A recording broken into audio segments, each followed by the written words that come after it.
সুদখোর রক্তচোষা ইউনূস সে বাংলাদেশের বুকে এসেছিল এই দেশের ব্যবসা বাণিজ্যগুলোকে ধ্বংস করে দেওয়ার জন্য। এই শয়তানটা আজকে নিজের 666 কোটি টাকা কর সে মওকুফ করিয়ে নিয়েছে। এই গ্রামীণ বিশ্ববিদ্যালয়ের অনুমোদনকে বাতিল করতে হবে এবং মজলুম হতে পারে না।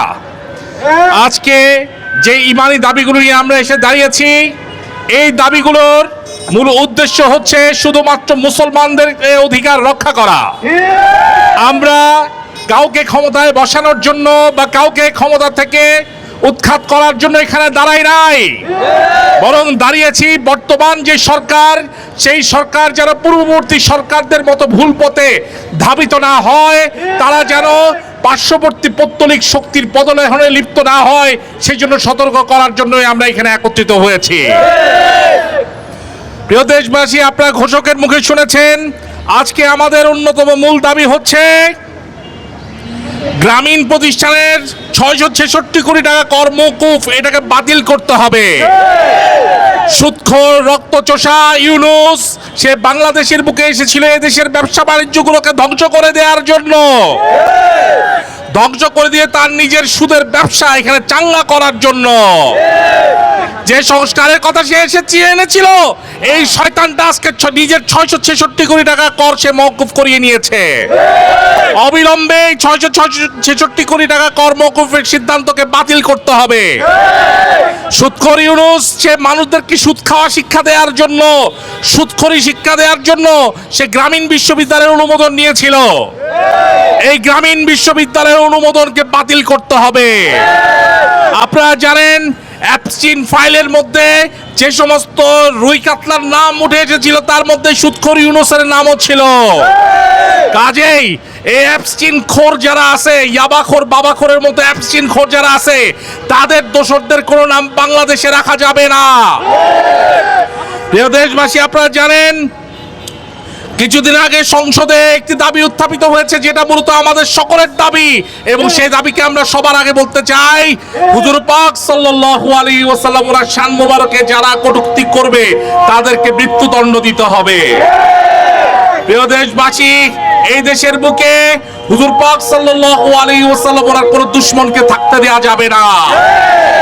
প্রিয় দেশবাসী, বর্তমানে মুসলমান দেশগুলো দেখেছে মুসলমানদের পাশে একমাত্র আহলু বাইত শরীফ আলাইহিস সালাম ওরা ছাড়া আর কেউ নাই। হযরত আলী হায়দার আলাইহিস সালাম ওনার নাম মোবারক উচ্চারণ করে খামেনি তিনি যুদ্ধ সূচনা করেছিলেন, আল্লাহ পাক তিনি ইরানকে বিজয় দান করেছেন। কাজেই আমরা দাবি জানাতে চাই আমাদের দেশের সরকারকে ইরানের সরকারের সাথে সর্বোচ্চ পরিমাণ কূটনৈতিক সুসম্পর্ক করতে হবে। ইরান থেকে সামরিক সমস্ত সহযোগিতা নিতে হবে। ইরান থেকে মিসাইল প্রযুক্তি বাংলাদেশ সরকারকে সংগ্রহ করতে হবে। আপনারা মনে রাখবেন, আজকে ইরানের বুকে তারা 175 জন স্কুল ছাত্রীকে শহীদ করার মাধ্যমে তারা তাদের অভিযান শুরু করেছিল। নাউযুবিল্লাহ। আমাদের মুসলমান নারী পুরুষ শিশু কেউ এই পশ্চিমা আগ্রাসনবাদীদের কাছে নিরাপদ নয়। ইরান থেকে হাইপারসনিক মিসাইল এর প্রযুক্তি আমাদেরকে সংগ্রহ করতে হবে। ব্যালিস্টিক মিসাইল, ফাতাহ মিসাইল আমাদেরকে সংগ্রহ করতে হবে। ধন্যবাদ জানাচ্ছি এবং ইমানে ঐক্যের আহ্বান জানাচ্ছি, ইমানে ঐক্যের ডাক জানাচ্ছি। দেখুন, আমাদের প্রধান ইস্যু 3টি এবং সমসাময়িক বিষয় রয়েছে। প্রথম বিষয় হচ্ছে আমাদের প্রাণপ্রিয় নবী নূরে মুজাসসাম হাবিবুল্লাহ হুজুর পাক সাল্লাল্লাহু আলাইহি ওয়াসাল্লাম ওনার মুবারক শানে কেউ বেয়াদবি করলে, কটূক্তি করলে অথবা দ্বীন ইসলামের অবমাননা করলে তার শাস্তি মৃত্যুদণ্ড দিতে হবে। আপনাদের কি মনে হয় যে এই লোকটাকে মৃত্যুদণ্ড দিলে মানবতা ক্ষুণ্ণ হবে?